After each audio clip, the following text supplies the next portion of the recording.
warahmatullahi wabarakatuh. Perkenalkan, nama saya Erisa Zulfa. Saya NIM 2 angkatan 2018, program studi agribisnis Fakultas Pertanian Universitas Trunojoyo Madura. Pada kesempatan kali ini saya akan menyampaikan materi tentang analisis PET, analisis conjoint, dan analisis time series. Nah, tugas ini saya buat untuk memenuhi tugas perdana mata kuliah metode kuantitatif bisnis 2 yang diampu oleh Ibu Resti. Nah, berikut akan saya sajikan materi tentang analisis-analisis tersebut. Mari disimak bersama-sama.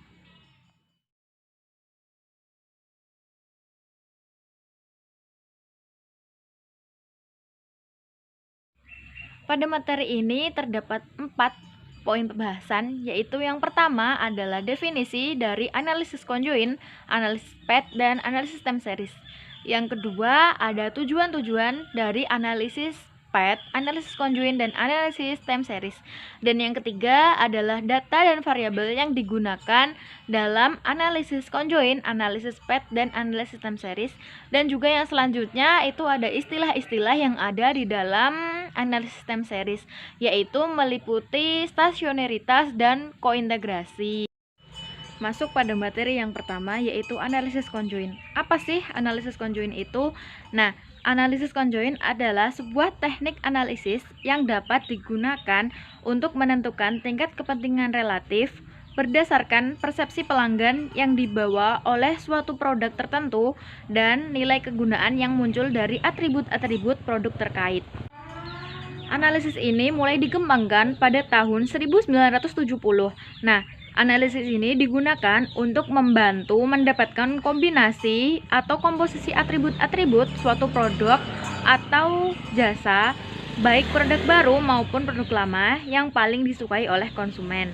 Nah, dalam prosesnya, analisis conjoint akan memberikan ukuran kuantitatif terhadap tingkat kegunaan atau utility dan kepentingan relatif atau relative importance suatu atribut dibandingkan dengan atribut lainnya. Yang kedua yaitu adalah tujuan dari analisis conjoint itu sendiri. Nah, apa sih tujuan dari analisis conjoint itu dilakukan? Pastinya pada bertanya-tanya kan? Nah, berikut ini adalah tujuan dari analisis conjoint itu.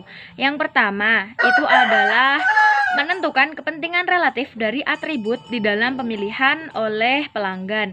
Yang kedua, mengestimasi pangsa pasar merek yang berbeda dalam tingkat level tertentu. Nah, yang ketiga, menentukan komposisi merek yang paling disenangi. Fitur dari merek dapat dibuat bervariasi, dinyatakan dalam level atribut dan utility yang bersangkutan. Yang keempat, membuat segmen pasar berdasarkan pada kemiripan preferensi untuk level atribut. Dan yang terakhir adalah menunjukkan sejauh mana ketersediaan individu melakukan pertukaran atau trade-off antar atribut atau karakteristik pada suatu produk pelayanan, sehingga berguna untuk memutuskan cara optimal dalam memberikan pelayanan dengan keterbatasan sumber daya. Yang selanjutnya adalah data dan variabel yang digunakan dalam analisis conjoint. Untuk data sendiri ini biasanya analisis conjoint menggunakan data master. Apa sih data master itu? Nah, data master itu adalah data yang digunakan sebagai acuan untuk melakukan proses pengelolaan data sebuah sistem suatu aplikasi. Nah, jadi bisa dikatakan bahwa data master itu merupakan data dasar atau data induk yang mampu memberikan informasi tambahan. Nah, untuk analisis yang ada di dalam analisis conjoint itu sendiri, itu ada variabel X dengan tingkatan atau level yang ada pada variabel tersebut atau spesifik fitur yang dapat menggambarkan keputusan preferensi atau pilihan atau kesukaan konsumen. Nah, misalnya ini seperti saat kita akan memutuskan untuk membeli sebuah produk minuman, pastinya itu nanti akan ada pertimbangan-pertimbangan yang perlu diputuskan. Contohnya, misalnya akan membeli produk dari minuman dingin. Nah, itu apa sih yang menjadi indikator atau menjadi atribut? Yang pertama misalnya rasa, yang kedua adalah harga, dan yang ketiga adalah dari sisi kemasan. Nah, itu untuk atributnya sendiri. Nah, kalau untuk yang Fitur-fiturnya itu ada rasa, misalnya stroberi, mangga, apel, dan coklat. Nah, seperti itu. Masuk pada materi analisis yang kedua, yaitu analisis jalur atau biasa disebut dengan analisis PET. Nah, jadi analisis jalur itu sendiri adalah suatu teknik untuk menganalisis hubungan sebab akibat yang terjadi pada regresi berganda jika variabel bebasnya mempengaruhi variabel-variabel tergantung tidak hanya secara langsung tetapi juga secara tidak langsung. Nah, jadi dapat disimpulkan bahwa analisis jalur ini dapat dikatakan sebagai lanjutan dari analisis regresi berganda. Tujuan dari analisis jalur itu sendiri ada 5, yaitu yang pertama adalah melihat hubungan antar variabel dengan didasarkan pada model a priori. Dan yang kedua adalah menerangkan mengapa variabel-variabel berkolerasi dengan menggunakan model yang berurutan secara temporer. Dan yang selanjutnya itu menggambarkan dan menguji suatu model matematis yang menggunakan persamaan yang mendasarinya. Dan yang keempat adalah mengidentifikasi jalur penyebab suatu variabel tertentu terhadap variabel lain yang mempengaruhinya. Dan yang terakhir adalah menghitung besarnya pengaruh suatu variabel independen eksogenus atau lebih terhadap variabel endogenus atau variabel lainnya. Untuk data yang digunakan dalam analisis PET ini sendiri itu adalah data skala interval, di mana data skala interval itu adalah suatu data yang membedakan urutan juga mengetahui jarak di antara dua pengukuran. Skala interval ini pengukurannya bersifat membedakan, mengurutkan, dan memiliki jarak yang sama. Tidak memiliki nol mutlak, melainkan nol kesepakatan. Nah, contoh dari skala interval ini adalah seperti pengukuran suhu. Untuk variabel yang digunakan dalam analisis ini biasanya yaitu variabel independen eksogenus dan variabel dependen endogenus serta juga variabel perantara. Nah, untuk yang variabel independen eksogenus dan variabel dependen endogenus ini biasanya digunakan untuk model regresi berganda. Sedangkan untuk yang variabel perantara ini biasanya digunakan untuk model mediasi dan model gabungan mediasi. Analisis yang terakhir yaitu adalah analisis time series.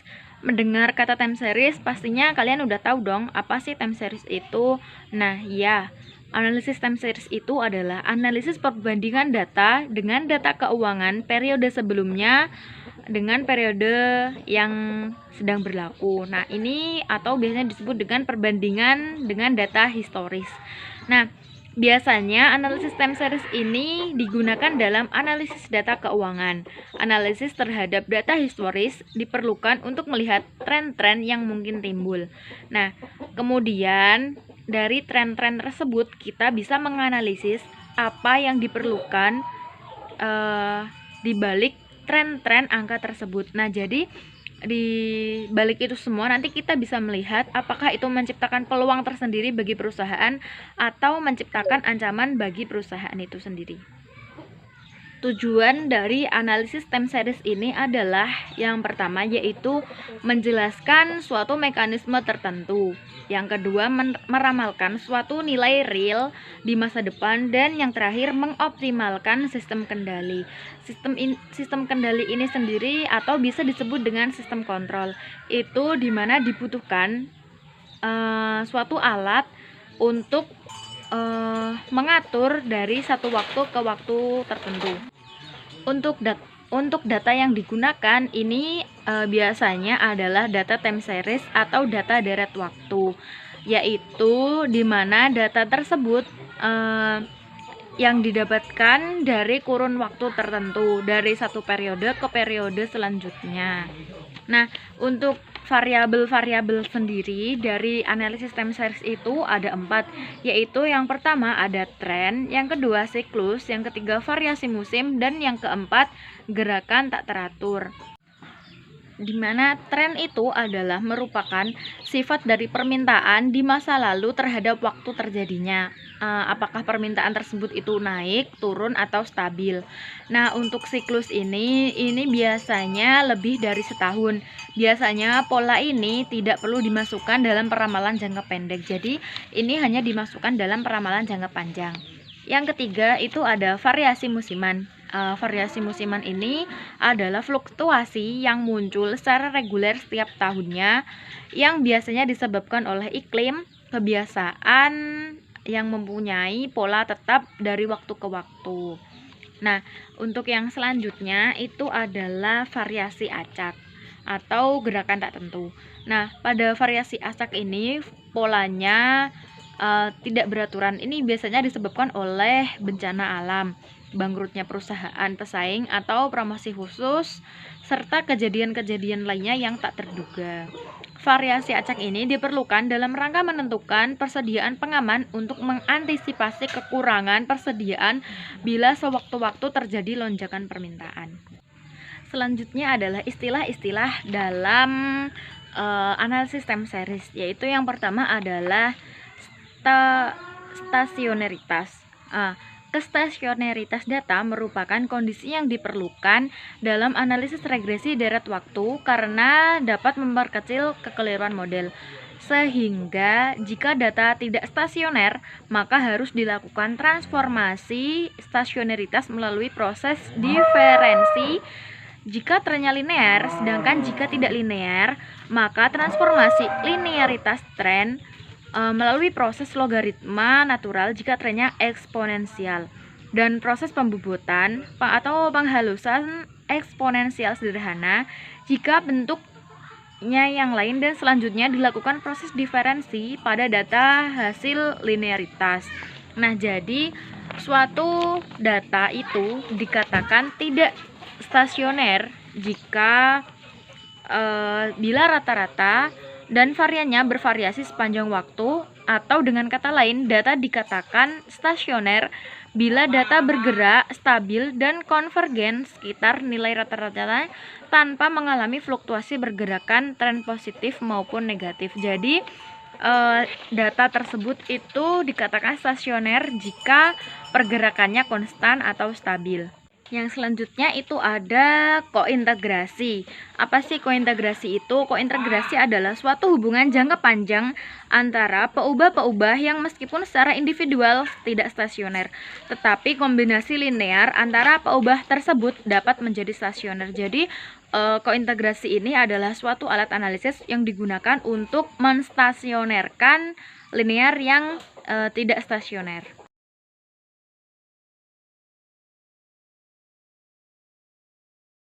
Baik, mungkin hanya itu yang dapat saya sampaikan pada materi analisis conjoint, analisis PET, dan analisis time series. Sampai berjumpa di lain waktu. Assalamualaikum warahmatullahi wabarakatuh.